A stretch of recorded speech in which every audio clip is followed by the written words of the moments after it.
Hi everyone, welcome to my creative life. I am so sorry I haven't uploaded anything in a while and things have just been really crazy. So I missed you guys. So this new video is called How to Kill It in an Online Relationship. I'm super excited about this one because I have had some experience in this area and it'll be super fun to share some of the stuff that I've learned.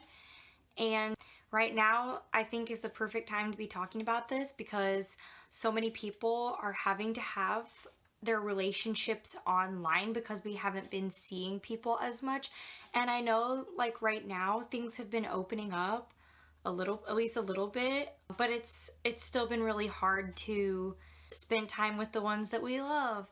So even if you're not in a long distance relationship, these tips can still be super helpful for you if you are in a relationship at all. So definitely stay tuned. So yeah, let's get into it. My first point is have an end date, or like I should say it this way, have an end goal. So when are you gonna see this person again? When is your, what is the plan? Like you gotta know, like, is this person really committed to this relationship? Because you gotta be able to see them at some point in the future and have something to look forward to. If the other person is just leading you on and they keep beating around the bush and they never really plan out when they're going to see you, what does that tell you about that person? That they don't want to see you that much, or they're not willing to straight up commit. See, the thing about long distance relationships is you have to commit to a much higher level than if you're just having a casual relationship otherwise, because it's like recommitting to the person every single day. You are recommitting to them when you message them, when you talk to them, when you plan times to video chat. But we'll get to that later in the video. But yeah, have a end date when you are going to see the person. This will make things so much better because you'll have that to look forward to, and it'll just make things super good. So that leads me to my next point, which is being completely transparent and completely honest. Not that that isn't important in a relationship anyways, but when you're long distance and you don't get to go on dates and you don't get to have that friendly conversation over dinner, it's like you're kind of in a place where you could put on a facade of who you think they want to see.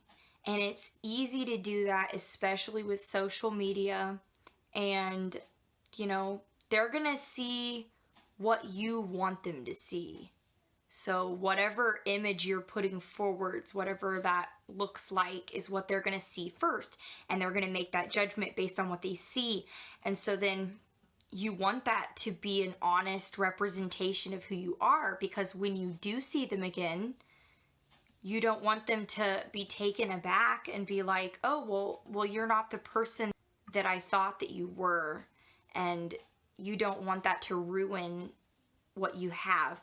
So it's so important to be completely honest from the get-go and just lay it all out there. As messy as that is, that's going to give you what you need. Not maybe necessarily what you want to hear, but what you need to hear on if this person is going to be committed to you or not. Like, are they willing to go forwards after they know all those things about you? They know maybe not just the great things, but the not so great things. This just makes it a lot clearer in your mind, and this way you don't have to play games or beat around the bush. You can, you really cut to the heart of what the relationship is about. And I think long distance kind of makes that a little easier. There's less playing around. It gets you serious really fast. So it's really important, the person that you're dating, because a long distance relationship, it will there'll be like a magnetic pull, and it's gonna pull you two together emotionally because you will not be able to be together physically. And so it's the magnetic pull will be a lot stronger than normal. So just being completely honest, that is the foundation of a relationship anyways. So super important. Okay, and then my last point is about communication. So obviously, since you're long distance, you're gonna be communicating via call, text, video chat, like whatever apps you guys use for that. That's how you're gonna be communicating because you can't see the person. So with that in mind, I think it's super easy to, and I'm guilty of this too, but it's super easy to lose track of other things in your life because you end up spending a lot of time messaging. And I think what I'm trying to get at is having a planned time to video chat and also having planned times to call each other, because you don't want to be, or at least for me as a girl, this is something that I do not want to come across as super needy or super just like clingy. I don't want to come across that way, and so I don't feel like I should be the one that's calling the boyfriend all the time. And I'm sure the guy doesn't want to feel like he's the one calling you all the time and just only chasing you the whole time. So there's definitely some back and forth, but you want to be planning that just like you would be planning a date, because then it shows that you thought about it ahead of time.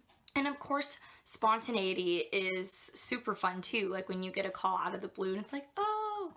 But besides that, I feel like when the person puts in the time to plan, that they value your time, and they, even though you're a long distance, they still value the time that you have, and you plan those times to speak with them, you know, video chat, face to face, you're going to see them.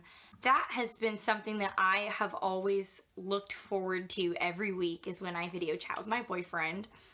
And I think that it keeps things fresh and it keeps me excited about things, you know, because you have those little things to look forward to. So keeping, and this is kind of a side point to this one, but keeping your lines of communication open.